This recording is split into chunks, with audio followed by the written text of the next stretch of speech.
What's going on, guys? Same old reviews here. I'm gonna recently just beaten The Walking Dead, the final season. Is it any good, and is this the fitting conclusion to Clementine's story? Well, let's find out.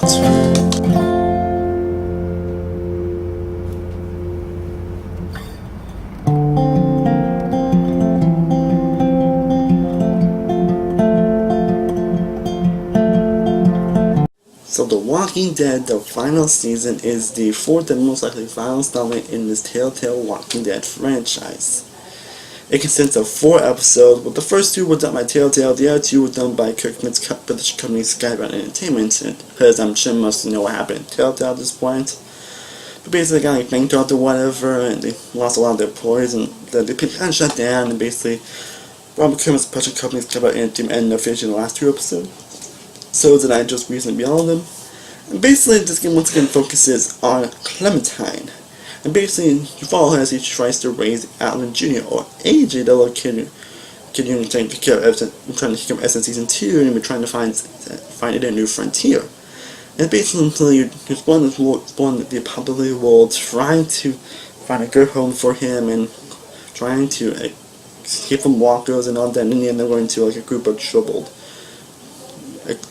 teenagers into his former boarding school, where he was trying to defend race relationships, trying to bond with people, and most importantly, try to survive.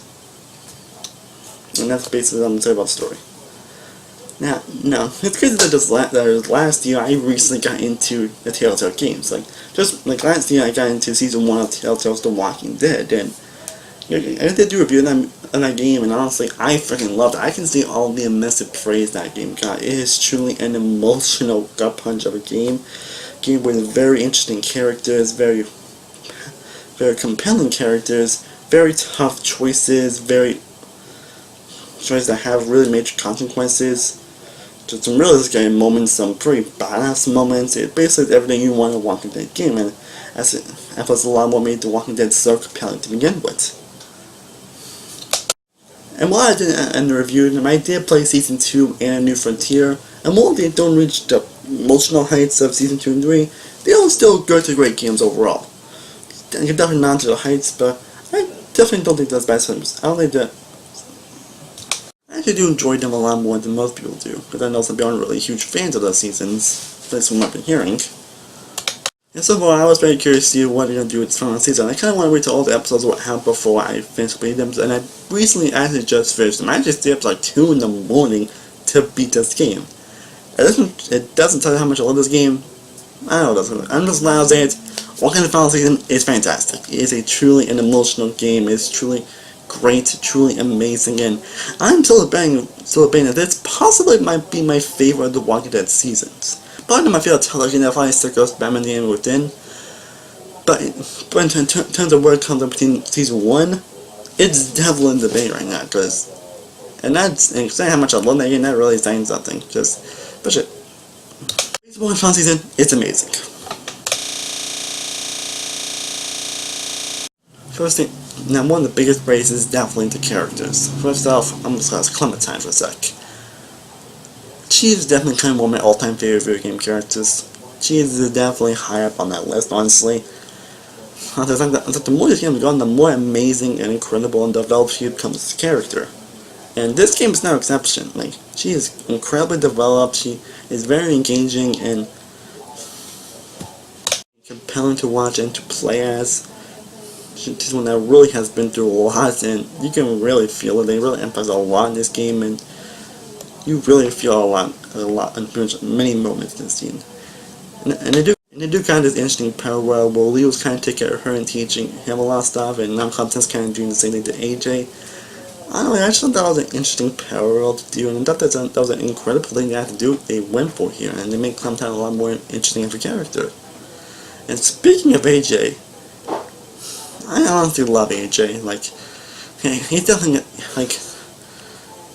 he's just a lovable kid, honestly. He says a lot that I probably no kid probably should say, honestly, but that's kind of what adds to his charm, honestly. And I'm gonna say this, be careful what you say to this kid, because it will definitely bite you in the ass. I'm just letting you all know. And his relationship with Clementine is truly the heart of the game, and they truly captured that heart hurts so much. Pretty much every scene they had, whether it's good or bad, is truly incredible. And I really felt the relationship. Again, the relationship is pretty much the heart of the game. And the relationship didn't work out. If the relationship didn't work, the game wouldn't be as great as it is. But the heart really is there. You really do feel it. They do a great job writing these characters, and you really feel the relationship with every scene that they are in.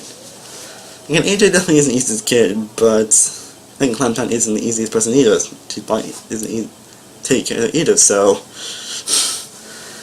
they were both great, and they both have a great relationship. But that was them that shine. It's got the supporting cast that shines as well. Like especially with a lot of people that you meet in this school they go to, like you got Violet, who I'm saying you can actually form a relationship with. And I don't know why I find it kind of weird, honestly, but it's on there's one point in the game where you can make Clementine a lesbian. Like, I don't know why, I just find it kind of weird and out of nowhere or whatever, but aside from that, Violet is a great character. She really has some great moments to shine. She really has some great and beautiful moments to shine here. Lewis was freaking hilarious. He has a lot of moments that really made me laugh my ass off, and it was very funny. And you know, he's got 10. He's a pretty sweet kid as well. He has great moments. Willie was a last of times. Even Mitch I didn't mind. Even Ruby was good as well. And you know, you can count to Lily, who's one of the characters from the first season, which I'm not sure spoiling because I'm sure most of you know this, but yeah, I mean, one of the characters from the first season, and pretty much her placement here was truly amazing. She probably was actually my favorite character other than Clementine AJ. Like, I don't know why, just every scene that she was in, she really stand out. It's like, she kind of is kind of a villain, but not really, honestly. Like, the game really does an excellent job making you see her side of the story and her side of things, honestly. Like, she's not really like a villain bad guy, honestly. Honestly, they're just kind of, she kind of conflicted on different things, and I thought that was interesting to add on. So that's something that The Walking Dead in general does incredibly well. It's that they don't really have villains; they have actual humans, and they actually have actual motives, and just like evil for the sake of it. Honestly, like, I mean, they do have the Levy and pretty much other people, especially April, do have the evil moments, but they're doing something about that. They're not entirely evil; they actually are human. And that's impressive, but I'll say in terms of supporting casts, like, even ones that aren't really much focused upon, they do have the time to shine, so I'll give them that. So, pretty much the characters in general, fantastic. The people that voices them, fantastic. There really isn't a sword when it comes to characters and supporting cast. And the graphics is definitely great. There are definitely some beautiful sceneries and all that. Graphics are amazing, of course. The core time events action sequences are really top notch. They were doing an amazing job making you feel like you are in action sequences. And in spite of, and there are actually a lot more interaction than I expected, and that's pretty impressive actually. There even some cool things you can do when it comes to killing walkers and all that. And I thought, like, killing walkers were pretty fun to do, especially if you can just, especially one portion where you can just do these straps, and then like, it was awesome. Not gonna lie. Like, oh my god, he's insane. And now I'm going to touch on the story here. The story with me was incredibly engaging from beginning to end. Even when it has its little moments, it can, even when it does have its slow moments, it does have a slow moment. Slow never felt boring to me, and it was definitely very needed to either get to know with these characters or establish a lot of what's going on, and it was definitely impressive. That's why it's built. I was never bored throughout. It also explains a lot of the themes that were appealing in the first season, which I thought were, again, the kind of parable in Clementine to get AJ, and kind of teaching him kind of more lead taught her. And I thought that would not only make Clementine even more amazing character, but made the story even more engaging. And imagine this story. I mentioned also some surprisingly disturbing moments here. Like, I'm not going to get into them, mainly because of spoilers.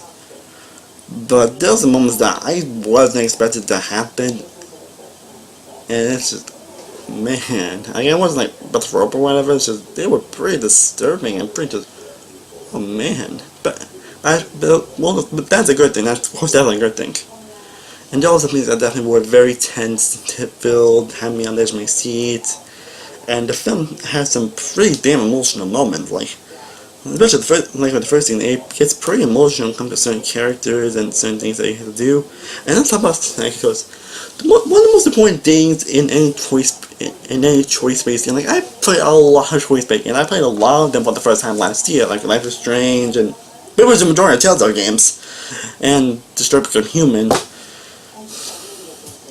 And one of the best things that a choice-based game does do is make you feel that your actions do have consequences. Like you can say the simplest thing, and they could have a consequence later on in the game. The best choice thing is like that. But Life is Strange, Become Human on definitely one's come out, especially Batman Animated one that comes up for me. And now this is one that comes up as well, on the first season as well. As well as you make like major and serious choices throughout the game, and they do have serious consequences. Like basically if you're in battle and basically you have to choose between whom to go with and whatever. Like the one may be happy with you, but the other might not be as happy.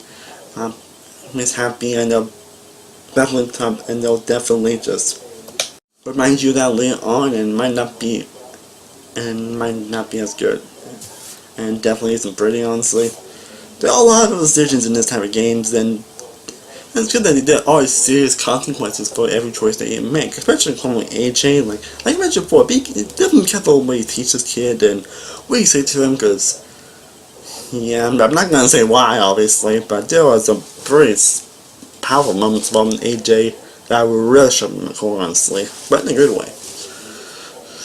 Like the drama and the emotion here is truly present, but it's not all drama. There are some light moments of humor here. There are some fun, goofy, and hilarious moments that honestly really work and actually really well utilized here. And I was definitely laughing and smiling throughout those scenes, so I'm not gonna lie. Why? Not to mention the music here was surprisingly catchy and beautiful. The sound design was impressive. And pretty much every episode here was amazing. I think for me, it's episodes 3 and 4 though that are pretty much the standouts. Like I love episode 1 and 2, don't get me wrong, and all of them is amazing moments. But season 3 and 4 has some true gut punch moments that really surprised me, but really kept me on the edge of my seat throughout. And that leads to an ending that, like this game definitely has multiple endings, but that really adds a lot more to playability, especially with the choice aspect. Like important thing about definitely an important thing in choice games do is to really want to make you play the game, and I definitely would play certain episodes and try and make choices a little different, see what I would have gotten and what could happen. And there are some definitely interesting moments and some surprising things that are happening depending on what choice you make. So I'll definitely give them that. I don't know, the ending, endings are definitely great, and it's definitely beautiful, and I don't know, the ending is a true perfect conclusion to Clementine and AJ's story. Now let's get to what I dislike or did not like about this game. I'm sorry, I can't think of anything. I'm sorry, I can't think of anything. Overall, The Walking Dead, the final season, was honestly everything I wanted and more. More from this. It is a truly an emotional game that really hit on every level. Though at one time I definitely really about to cry. I think I actually almost kind of did at one point, I'm not gonna lie. When it has truly inflicted emotional moments, but it still has some good moments of humor to it that add a lot more levity to the game. Yeah, it's definitely very engaging. The action is great. The quick time events are pretty well acted and more interactive than ever. Decision making is truly more effective than ever. The consequences are definitely effective as well. The characters are engaging and very compelling as well. The world all around is amazing. This game is just all around amazing in general. And if you're a big fan of The Walking Dead, if you've been a big fan of this game, and if you haven't really been a big fan of the last 2 seasons, I would highly implore you to check out The Walking Dead, the final season. It is definitely going to be worth your time. I'm going to give The Walking Dead, the final season, a 100 of an A+. Truly one of the best games I played this year, and one that's definitely worth checking out. Well, I hope you enjoyed my review of The Walking Dead final season. If you did manage to play this game, feel free to let me know in the comments down below. Did you love it as much as I did, or did you find it disappointing? I'd love to know in the comments down below. Let's have a live discussion in the comments. And stay tuned, if a lot of videos coming out very soon. I'll try also give you Pet Cemetery, the remake, coming out very soon for you as well. And hoping I have at least one more ranking or top 10 list up this week, at least one. And again, I'm gonna have my 700 Q&A is gonna be this Sunday. Most likely I'm gonna go live on this Q&A. So if you still have any questions you want to send me, feel free to let me know in the comments down below. I'd love to know. Again, any questions you want to ask me, let me know in the comments down below. In the time short video I did a couple weeks ago, or you want to know in this video, any questions that you want to ask me or whatever. So yeah, the Q&A video this Sunday, I believe around 8. I believe like around 8 or 9. I think I'm 8 or something. It really depends on. I'll figure it out, but it's gonna be one of those times. And as always, thank you all so much for watching. I honestly truly do appreciate it. If you haven't already, be sure to like this video, be sure to share, be sure to subscribe, be sure to follow all my social media sites that are all in the description down below. I am Stardust-one-world from Stardust-one-worldreviews. I'll see you next time, and stay cool, everybody. Peace.